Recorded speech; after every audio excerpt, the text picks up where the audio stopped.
అందరికీ నమస్కారం. తెలంగాణ బతుకమ్మ నేను చెప్పుకుంటా గత 10 సంవత్సరాల నుంచి అడ్డగోలు స్కాములు చేసి లిక్కర్లో కూడా వదలకుండా స్కామ్ చేసి ఇవాళ అరెస్ట్ అయ్యి ఏడ్చుకుంటూ ఢిల్లీకి పోతా అంటే బీఆర్ఎస్ పార్టీ అలా గులాబీ రెక్కలు రాలిపోతా అంటే ఒక పక్కన నరేంద్ర మోదీ గారికి పూలతోని తెలంగాణ సమాజం స్వాగతం పలుకుతాంది.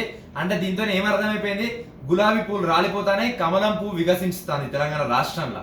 ఇప్పుడు 2023 ఎన్నికలలో అసెంబ్లీ ఎన్నికలలో బీఆర్ఎస్ బీజేపీ ఒకటే, నరేంద్ర మోదీ గారు కాలు పోయి కేసీఆర్ ముఖంగానే అయిపోయింది, కవిత అరెస్ట్ ఆగిపోయిందని చెప్పేసి రేవంత్ రెడ్డి గారు కాంగ్రెస్ పార్టీ నాయకులు దుష్ప్రచారం చేసి తెలంగాణలో మేమే మిమ్మల్ని కాపాడగలుగుతామని చెప్పేసి అధికారంలోకి వచ్చిండ్రు.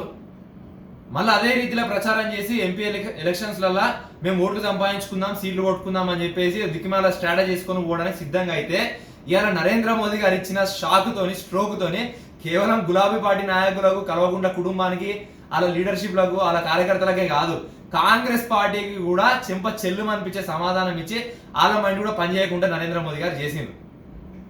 టైమింగ్ చూడండి ఒకసారి, ఆయన అరెస్ట్ చేసి తీసుకుపోతారు ఢిల్లీకి అని చెప్పారు.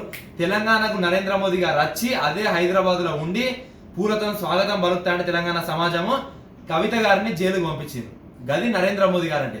2014లో నరేంద్ర మోదీ గారిని వట్టి ఎన్నుకోలే దేశమంతా కూడా. ఇట్లాంటి కేడిగాళ్లను, ఇట్లాంటి క్రిమినల్స్ అందరినీ కూడా ఏరి మరి ప్లక్ చేసి బయట వారేయాలని చెప్పేసి నరేంద్ర మోదీ గారు 2014 ఎన్నుకున్నారు, 2019 ఎన్నుకున్నారు, 2024లో కూడా ఎన్నుకోబోతున్నారు. 2024లో ఎన్నుకున్న తర్వాత ఇంకా పెద్ద ఎత్తున సిబిఐ ఎంక్వైరీలు జరుగుతాయి, ఇంకా పెద్ద ఎత్తున ఈడీ రైళ్లు జరుగుతాయి. దేశాన్ని ఎవడైతే దోచుకున్నాడో అన్ని కూడా కక్కిస్తారు ఖచ్చితంగా తెలంగాణ సమాజము. ఇది ఆలోచిస్తాంది నరేంద్ర మోదీ గారి పట్ల. కాబట్టి వచ్చే పార్లమెంట్ ఎన్నికలలో ఖచ్చితంగా ప్రజలందరూ కూడా తెలంగాణలో కమలం పువ్వుని వికసించడానికే ఓట్లేస్తారు.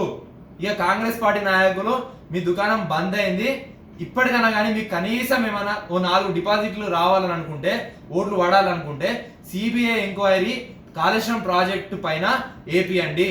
అది డైరెక్ట్ సిబిఐ రావడానికి తెలంగాణ రాష్ట్రంలో ఎంటర్ కానియకుండా కేసీఆర్ ప్రభుత్వం జియో పాస్ చేసిండు అని చెప్పేసి ఉన్నది. ఆ జియోనన్నా ఎత్తేయి, లేదంటే ఒక లెటర్ ముఖ్యమంత్రి హోదాలో ఉండి రేవంత్ రెడ్డి గారు మీరే రాయండి సిబిఐకి, జ్యుడిషియల్ ఎంక్వైరీ చేస్తాను, ఆ ఎంక్వైరీ చేస్తాను అది అనుకుంటా ఆ మాటలు అల్లిబుల్లి మాటలని బంద్ చేసుకోండి. నిజంగా కాంగ్రెస్ టీఆర్ఎస్ ఒకటి కాకపోతే కవితను అరెస్ట్ చేసినందుకు సంతోషం ప్రకటిస్తాను. ఎందుకంటే తెలంగాణ రాష్ట్ర ప్రజల ఒపీనియన్ గవర్నమెంట్ ఒపీనియన్ అయి ఉండాలి. ఇవాళ తెలంగాణ రాష్ట్ర ప్రజలందరూ కూడా చాలా సంతోషంగా ఉన్నారు.